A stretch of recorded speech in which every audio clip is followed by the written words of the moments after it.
E aí, investidores e futuros investidores, tudo bem com vocês? Espero que sim, que Deus continue abençoando a nossa vida com muita saúde, paz e prosperidade. Estou pensando em colocar mais um fundo de tijolo de logística na minha carteira. Eu já tenho o HGLG11, que muita gente conhece, é um dos mais antigos fundos de logística da Bolsa. Eu tenho também o BRCO11 e o pessoal aqui no canal tem pedido para dar uma olhada no GALG11. Então, como eu quero comprar, estou estudando ainda comprar algum fundo de logística para minha carteira, eu também aproveitei e atendi o pedido do pessoal para dar uma olhada no Galg 11.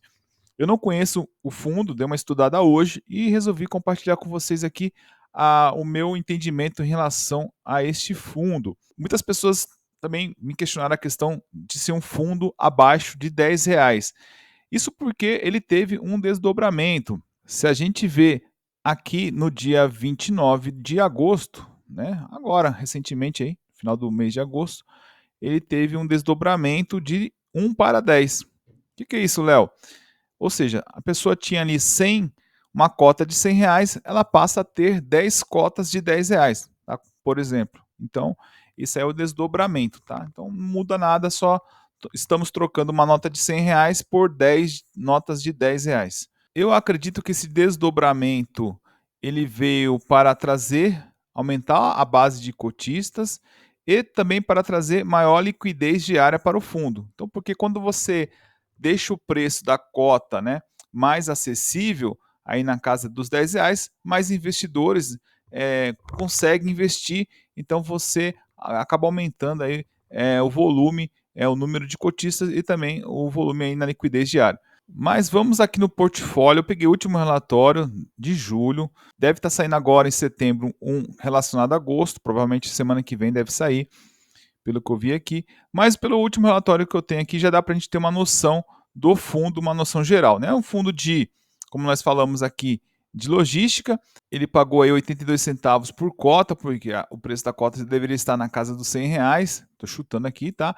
Agora, atualmente, ele vai pagar, se não me engano, 8 centavos. A data base geralmente é o último dia útil do mês e o pagamento dia 12. Parece que eu vi no site Status Invest que a data é até menor que esta. Aqui a gente vê a taxa de administração, que é de 0,95% ao ano, e também tem uma taxa de performance de 20%, o que excedeu o benchmark. Então, o benchmark é o IPCA mais 6% ao ano. Essa taxa de performance aqui do fundo é bem forte, né? O prazo de duração do fundo é indeterminado, isso aqui é importante olhar.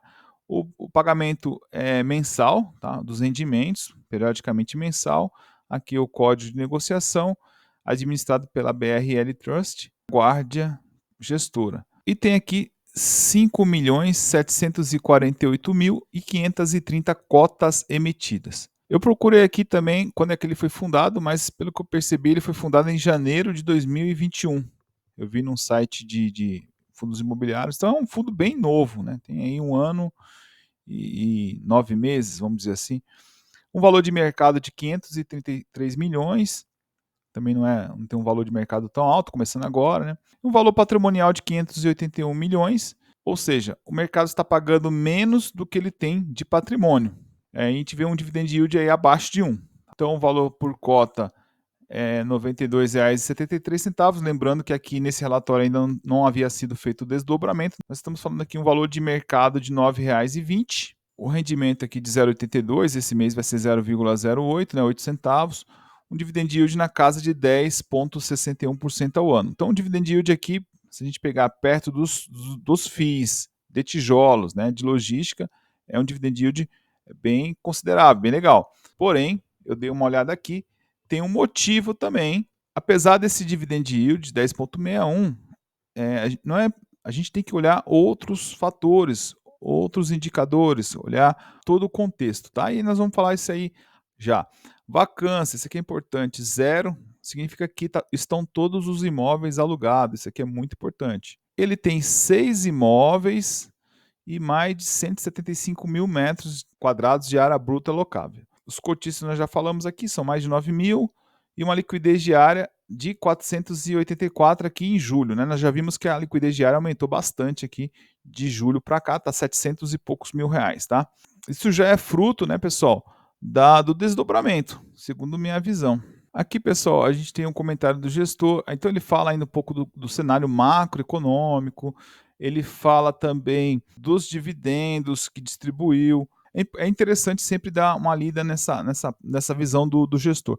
Eu vou deixar o link, tá, do Galg para vocês darem uma olhada com mais calma depois. E aqui a gente vê também como é que ele vem em linha, né, o pagamento dos rendimentos. A gente não vê muita mudança brusca. A gente também vê as despesas aqui bem equilibrada e também a gente vê aqui a receita também. A receita ela tem uma certa oscilação, sempre dentro desse retângulo, né? A gente vai ver que o total de receitas, ele no mês de julho, né, foi de 7 milhões 178 mil reais contra uma despesa de 2,6 milhões de reais. Então a gente vê aqui um resultado de 4 milhões 542 mil reais e ele distribuiu 4 milhões 713 mil. Porém, ele tem um acumulado aqui no ano de 589 mil reais, um acumulado total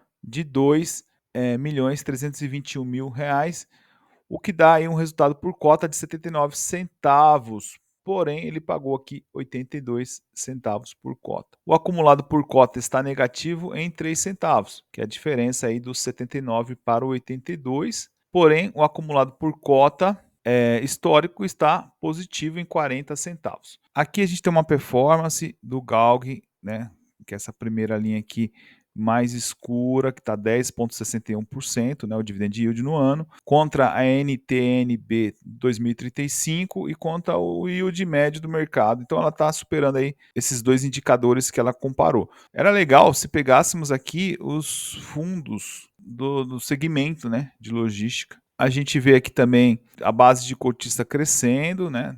A tendência é crescer ainda mais com esse desdobramento. E o volume de negócio também acredito que tende a subir. Imóveis, nós temos 6 imóveis, vacância financeira como vacância física zero. Então, é uma quantidade de imóveis, na minha visão aqui, ok, né? Poderia ser um pouco maior, daria um pouco mais de tranquilidade. A gente vê que são 100% dos contratos atípicos, isso é muito bom. O que são contratos atípicos, Léo? São aqueles imóveis feitos sob medida para o inquilino. Porém, em compensação, o inquilino tem que honrar o contrato até o final do contrato. Se ele quiser sair antes, ele vai ter que pagar uma multa 100%, terá que pagar todos os aluguéis até o término do contrato. Então a gente vê que ele tem uma participação muito forte no Nordeste, principalmente na Bahia e em Pernambuco. Tem 2 imóveis em São Paulo e 2 imóveis no Rio Grande do Sul. O reajuste do aluguel 100% pelo IPCA, é o índice da inflação. A gente vai ter os inquilinos, né, bem distribuído aqui. O mês de reajuste, geralmente, a maior parte do reajuste é em setembro. Agora, em setembro, 36%. Em março, ocorre 34%. Em janeiro, 22%, o restante é dezembro e abril. Nós vamos falar um pouco mais dos inquilinos aqui para baixo, mas eu queria mostrar para vocês o peso geográfico que tem o portfólio. Tá? Boa parte da renda do portfólio está no Rio Grande do Sul, depois Bahia, 34%, seguido de Pernambuco e seguido de São Paulo, aqui por último, com 6%. E como já havíamos falado, todos os contratos atípicos estão todos alugados. Aqui tem os términos, isso aqui é importante, tá?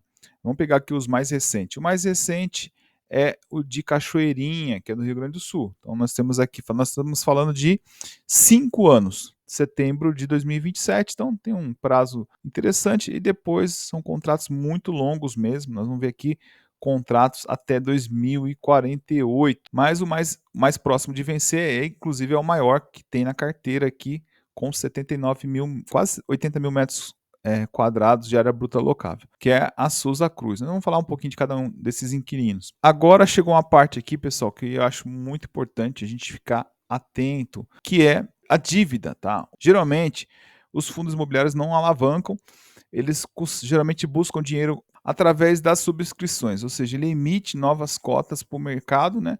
E os sócios vão comprar essas cotas, então vão acabar colocando dinheiro. No caso aqui do Galg, eu estou vendo que ele fez uma alavancagem por meio dos CRIs. Nós temos aqui um ponto muito importante, o fundo ele está com 37% do fundo endividado, tá com alavancagem aqui, porque o fundo tem um ativo de quase 1 bi, né?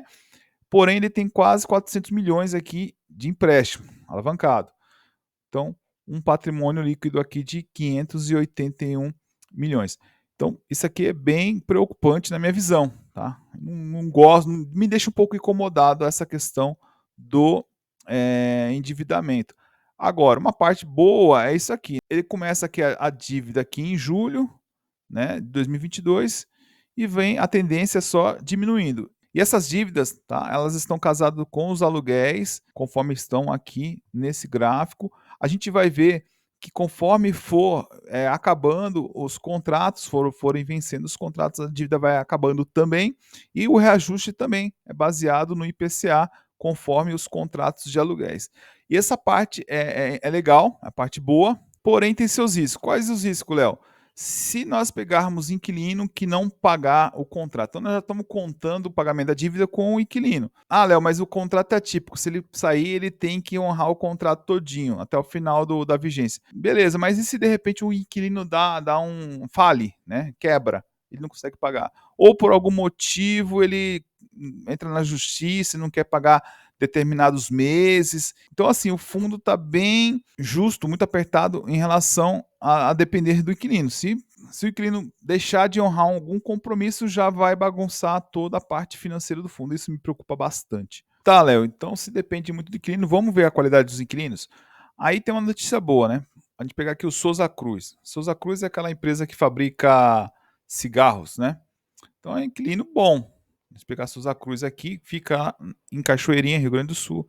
É o maior imóvel do fundo, né, quase 80 mil metros quadrados de área bruta locável, 64 meses para o vencimento, e o PCA, como nós já falamos. Aí a gente vai pegar aqui a Souza Cruz, né, que essa empresa bate, ela tem um faturamento global de 193 bilhões, deve ser de reais aqui. Então, assim, é uma empresa que é multinacional. Então, ela tem um AAA, ou seja, ela é uma empresa que não é uma empresa fundo de quintal. Dificilmente essa empresa não vai honrar os compromissos, tá? Então, beleza. Esse primeiro inquilino aqui, que é o maior, ok, tranquilo. Vamos para o segundo. O segundo é a BRF, aquela empresa de alimentos gigante, né? Essa unidade fica em Vitória de Santo Antão, em Pernambuco. Então, o imóvel tem 30.694 mil metros quadrados de área bruta locável. Então a gente vê, são imóveis, na minha visão, até bem localizados. Aí nós temos a BRF Salvador também. Então são duas empresas gigantes, né? Então até agora nós vimos aqui a Souza Cruz e a BRF são empresas que têm boa crédito muito bom. AAA no SP e Double A aqui no FIT, né? 2As. Então assim, uma empresa que também, essa aqui dificilmente vai dar problema de pagamento, tá bom? Na minha visão. Aí a gente vai aqui para uma outra empresa que é em São Paulo, também só tem 5 mil metros, não é o imóvel maior, é um imóvel pequeno, né, 5.600 metros de área bruta locável. Almanara. O que é essa empresa Almanara? Essa Almanara é uma rede de restaurantes de culinária árabe. Tá? Então estão aí mais de 14 lojas distribuídas em São Paulo, interior, nos principais shoppings. Provavelmente você deve ter visto esse restaurante. Aqui já não tem tanta garantia, tá? Aqui pode ser que essa empresa tenha algum problema e aí vai impactar no pagamento da dívida. Então a gente tem aí essa observação. Aí nós vamos ter a Air Liquid, fica em São José dos Campos, esse imóvel. Nós vamos ter um outro Air Liquid em Canoas, no Rio Grande do Sul. A de São Paulo tem 17.800 metros quadrados e a de Canoas 7.000 metros quadrados. A Air Liquid também é uma empresa global, aí, mais de 75 países, e também tem o AAA. Então, essas 4 empresas, né, que estão nos 6 imóveis, praticamente todas têm boa reputação aí de pagamento, né? Então, eu acredito que essa parte de pagamento não seja tão preocupante. Mas, agora eu vou dar meu veredito. Eu vejo um risco, né, desse endividamento, dessa alavancagem. Eu não me sinto confortável ainda em ter o Galg 11 na minha carteira. Tá? Não tem nada contra. Eu acredito que o Galg 11, tendo uma boa administração, um bom gerenciamento, ele vai conseguir tocar bem essas dívidas, mas eu não me sinto confortável. Então, por enquanto, eu não vou, colocar o guardia, o Galg 11 na minha carteira. E aí, gostou desse conteúdo? Deixa o like, se você não é inscrito ainda, fica o convite para se inscrever aqui no canal Leo Investidor. Um abraço, fique com Deus, tudo de bom para vocês, valeu!